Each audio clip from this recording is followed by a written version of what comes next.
Нямаше значимо събитие, нямаше явна криза. Денят започна като всички останали, с познати задачи, стегнати графици и натрупани отговорности. Отвън всичко изглеждаше нормално. Отвътре нещо започна да намалява почти незабележимо. Това не беше тъга, нито отчаяние. Беше тишина, едва доловима липса на ентусиазъм, на присъствие, на връзка с онова, което преди имаше смисъл. Обезсърчението не дойде, изисквайки внимание. То се настани между ангажиментите, прикрито като обикновена умора, тежка рутина, още един продуктивен ден. И точно защото не привличаше внимание, остана незабелязано. В този момент никой не осъзнава, че проблемът е започнал. Защото истинската опасност рядко обявява пристигането си. С течение на дните това тихо усещане започва да се повтаря. Събуждането изисква малко повече усилие, простите решения изглеждат по-бавни, а дейности, които преди бяха автоматични, започват да изразходват прекалено много енергия. Нищо от това не изглежда сериозно. В крайна сметка всички са уморени. Работата продължава да се върши, целите продължават да се постигат и външно няма предупредителни знаци. Проблемът е, че нормалността започва да прикрива откъсването. Появяват се малки закъснения не от мързел, а от липса на вътрешен импулс. Умът работи в автоматичен режим, докато вниманието се разпада. Разговорите губят дълбочина, интересите намаляват и почивката вече не възстановява. Въпреки това всичко получава рационални обяснения. Прекомерна работа, труден период, натрупани отговорности. Именно тук обезсърчението се засилва, защото никой не прекъсва онова, което изглежда просто още една взискателна рутина. Без да се усети, изтощението нараства, докато емоционалното възприятие остава приспано и тихо отвътре. На този етап обезсърчението вече е активно, макар все още да не е разпознато. То не възпрепятства действието, а само изпразва смисъла му. Задачите продължават да се изпълняват, но без истинско ангажиране. Продуктивността се запазва, но е механична. Човекът функционира, отговаря, доставя резултати, но вече не усеща присъствие в това, което прави. Това е най-ефективната маска на обезсърчението – да изглежда като зрялост, отговорност, устойчивост. Външно всичко подсказва контрол. Вътрешно нараства смътно усещане за дистанция, сякаш животът се случва без участие. Няма ясно желание да се спре, нито истинска сила да се продължи със смисъл. Тялото поддържа ритъма, докато умът започва да се отдалечава. И тъй като няма незабавна болка, няма и спешност. Опасността се утвърждава точно тук, когато празнотата се нормализира и емоционалната тишина започва да се бърка с стабилност. С времето онова, което изглеждаше просто умора, започва да се натрупва. Всеки игнориран сигнал добавя тежест към следващия ден. Умът, вече отдалечен, започва да реагира с лека раздразнителност, постоянна нетърпеливост и трудност при концентрация.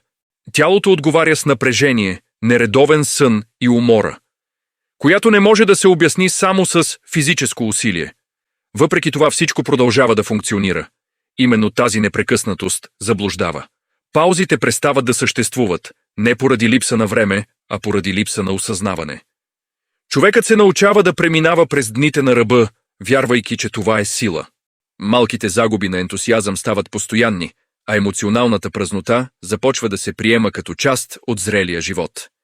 Постепенно решенията се отлагат, връзките отслабват и удоволствието става рядкост. Няма ясен момент на срив, има само прогресивно изтощение.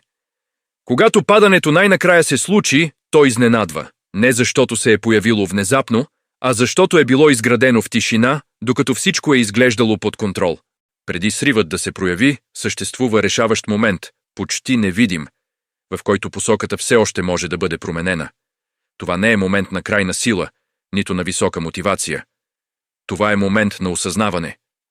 Нещо вътре започва да разпознава, че продължаването със същия ритъм има твърде висока цена.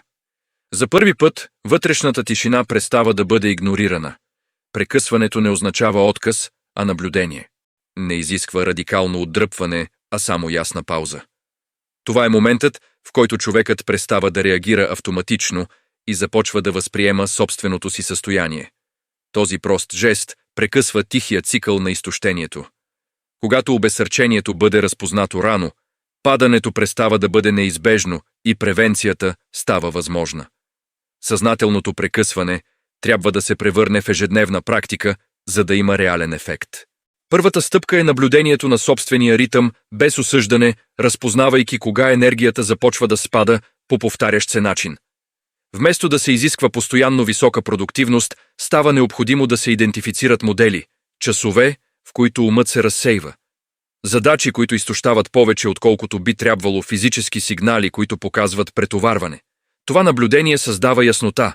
Второто движение е намаляването на невидимото износване. Малки, умишлени паузи, дори кратки, прекъсват автоматизма и връщат присъствието.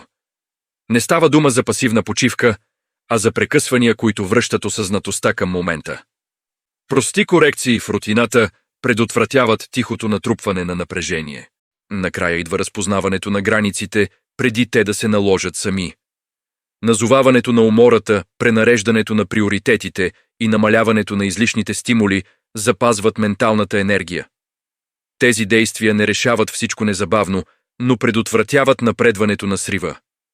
Цикълът отслабва, когато вниманието се върне навътре и обезсърчението престане да действа, без да бъде забелязано.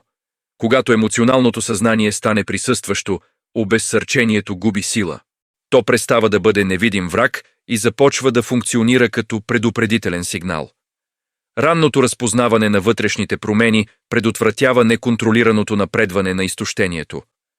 Вниманието към собствените състояния не парализира, а насочва. Вместо постоянно да се натискат границите, човекът се научава да се наглася преди разрива. Това запазва енергията, яснотата и равновесието във времето. Защитата не идва от игнориране на умората, а от нейното разпознаване. Онзи, който развие това възприятие, не е нужно да стига до крайност, за да разбере, че нещо не е наред. Емоционалното съзнание превръща вътрешната тишина в полезна информация, позволявайки по-устойчиви решения и по-ясна връзка с собствената рутина. В крайна сметка най-големият риск не е самото обезсърчение, а липсата на внимание към него.